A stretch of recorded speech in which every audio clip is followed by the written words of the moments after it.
All right, so you know how we all spend years and years getting our degrees? Yeah. But like, how do we even know that those years are actually like preparing us Right. to like use that education in the real world? Totally. That's what I want to talk about today. Yeah. There's this organization, ABET, Okay. that's trying to figure out how to make sure that what you learn in college Yeah. actually means that you can do something, with that knowledge when you graduate. Absolutely. And it's interesting too, because they're really focusing in on these STEM fields, Okay. like, your engineering, your computing, and even applied sciences. Cool. We've got a bunch of research and articles about them. Awesome. And today we're going to really take a deep dive into how ABET is working to make sure that education in these fields is really high quality. Love it. And they're even using some really cool new AI tools to make sure students are actually getting the skills that they need. Oh, wow. So like actually applicable skills. Exactly. Not just like theoretical stuff. It's not just about passing a test, right? Yeah, right. It's about, can you actually go out and build a bridge or design a program? Okay, so this is what they call outcomes-based education, right? Yeah. And I was reading one of the articles, and there's this quote that really stuck with me. It Okay. said, "When programs do not achieve desired learning outcomes, it is crucial to identify the underlying reasons and make necessary adjustments to improve them." Yeah, it's like they're not just setting a standard and saying like, okay, this is it. You either meet it or you don't. Yeah. It's like they're constantly evaluating and refining and trying to figure out, okay, what's working, what's not working, how can we do better? Makes sense. You think about it. You spend like 4 years getting an engineering degree. Yeah. It should mean you can actually go out and engineer something, right? Exactly. And that's really at the core of ABET's approach. So how do they actually put this into practice? Well, they've developed these really interesting online courses that they call ABET credentials. Oh, cool. And they cover a whole range of topics. Right. Like curriculum mapping using rubrics surveys? Wait, hold on. This all sound kind of technical. Yeah, they are. Are these courses only for like professors and teachers? I mean, they're designed for anyone who's involved in evaluating student learning, Okay. but they do a really good job of breaking down those concepts in a way that's accessible and practical. Got it. So imagine you're teaching engineering. Okay. How do you actually know that your students are understanding these complex concepts like fluid dynamics? Mm-hmm. ABET's courses give you very specific techniques like using simulations or project-based assessments to make sure that students are actually getting it and not just memorizing formulas. So it's not just about them being able to spit back the information on a test. Right. It's about, can they actually use that information? Yeah, exactly. And one of the really cool things about these ABET credentials is that they're self-paced and they're completely online. Oh, wow. So that means that educators can access this training no matter where they are or how busy their schedules are. That's huge, especially, for educators in maybe more rural areas. Absolutely, or people who just have a ton going on. Right. So it makes it much more accessible. That's awesome. But also it makes me wonder, are these courses engaging? Like, did they just throw some PowerPoint slides online and call it a day? Well, and that's a really good question because, we've all taken those online courses that are just death by PowerPoint. Yeah. But ABET's really put some thought into this. Okay. They've incorporated interactive modules. They have videos.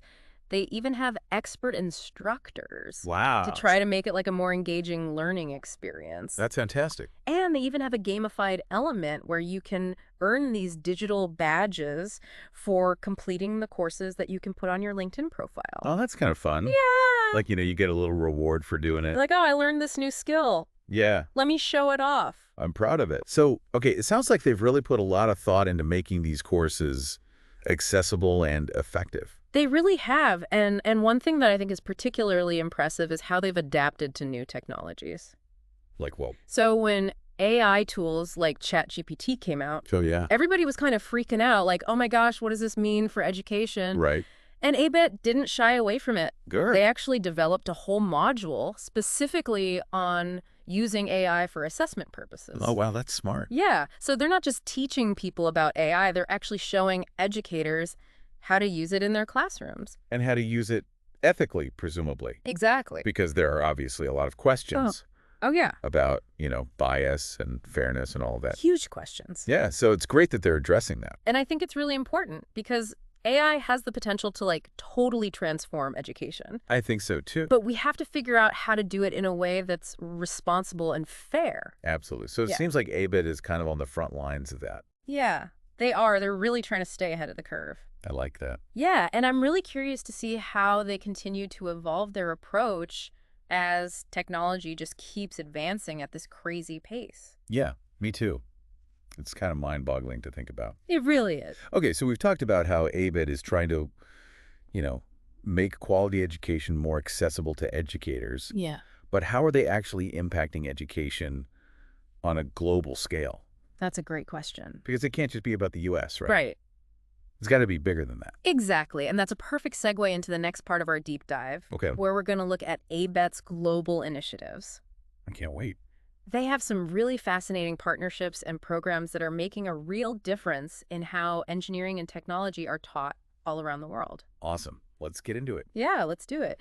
So ABET's reach, it's not just limited to the U.S. Right. I mean, they've got these incredible international partnerships with organizations like the International Federation of Engineering Education Societies and the Global Engineering Deans Council. Got it. So through all these collaborations, they're basically sharing best practices and working to, raise the bar for education worldwide. I like that it's not just like, the U.S. saying, okay, this is how you have to do it. Right. It's more like a collaboration. Yeah, exactly. It's about working with educators around the world to figure out, okay, what are the approaches that are actually effective in different contexts? Because one size fits all doesn't work in education.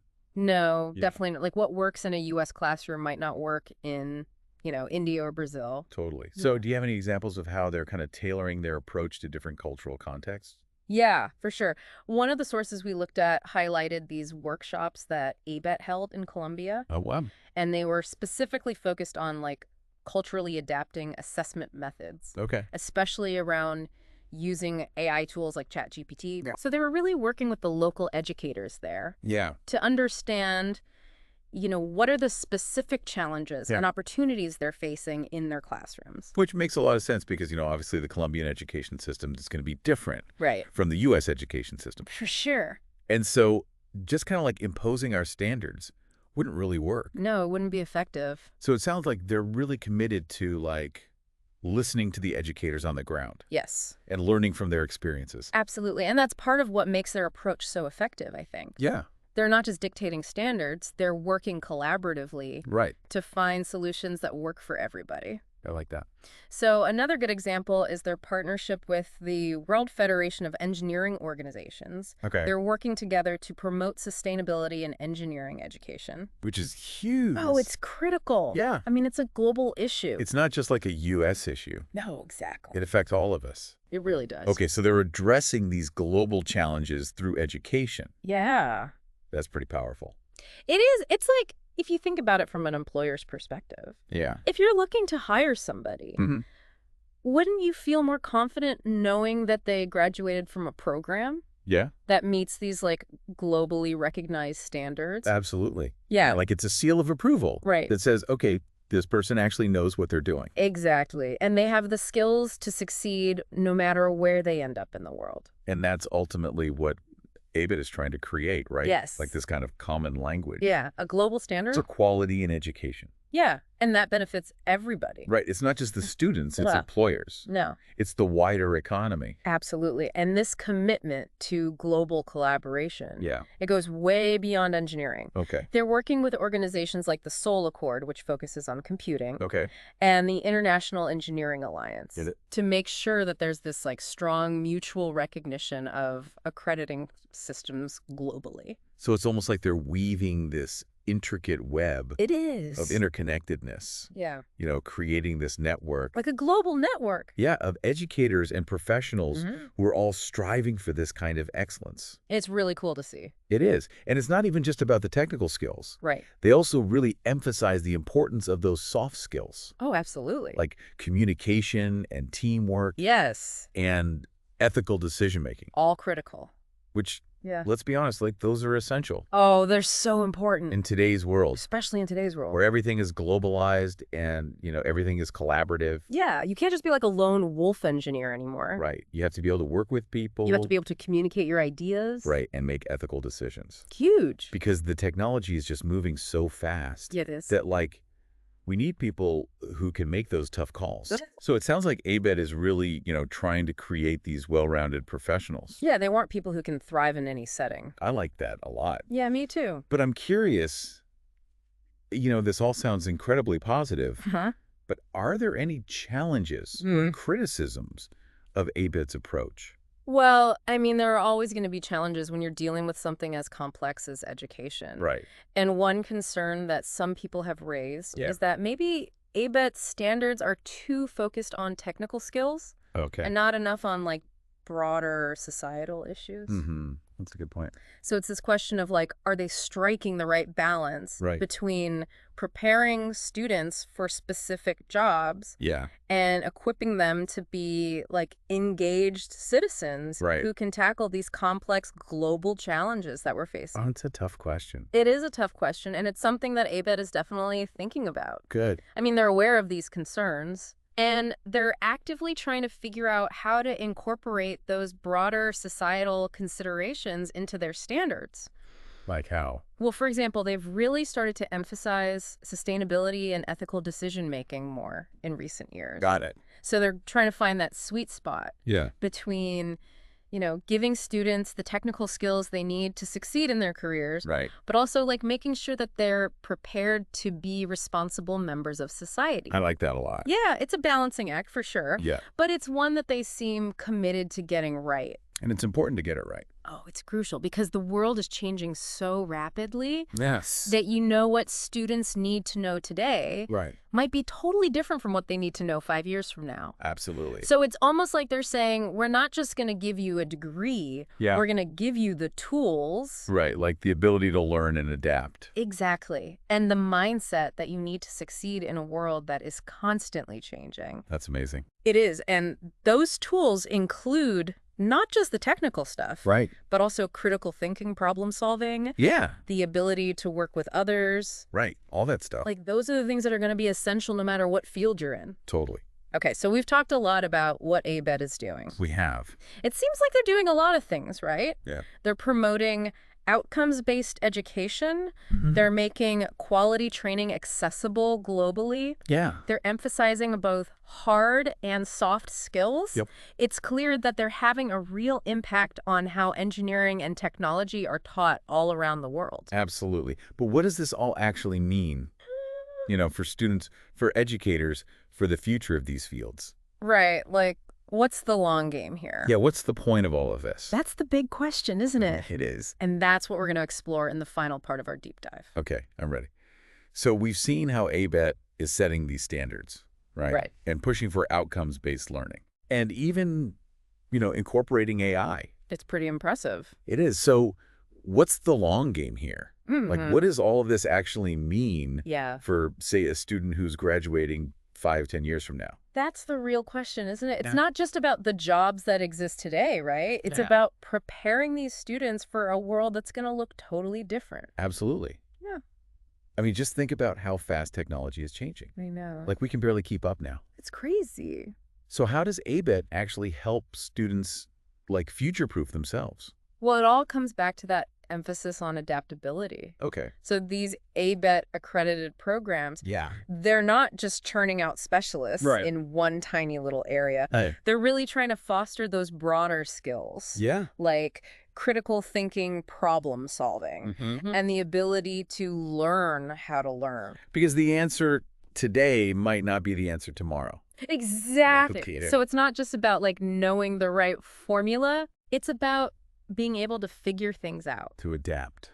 Yes. And this actually ties back to that global collaboration piece we were talking about earlier. Okay, yeah. Imagine a world where an engineering grad from the US can just seamlessly go work on a project in India. Right. Because their skills are recognized everywhere. And that's what ABET is trying to create, right? Exactly, like a global talent pool. Yes. That's equipped to tackle whatever challenges come up in the future. And those challenges are probably going to be things that we can't even imagine right now. Oh, absolutely. Who knows what the world's going to look like in 10 years? Right, exactly. But if we can give these students the foundation they need to adapt and learn and solve problems. They'll be ready for anything. Exactly. And a key part of that is the ethical decision-making piece. Oh, yeah, for sure. Because it's not enough to just be really good at engineering or computer science. Right. You have to be able to use those skills responsibly. You got it. Especially with all these new technologies that are emerging. It's like we're giving them the technical skills. Yeah. But we're also giving them a moral compass. Which, honestly, we need more of that in the world. We do. We really do. Okay, so ABET is obviously like a really important force in this movement. Sure.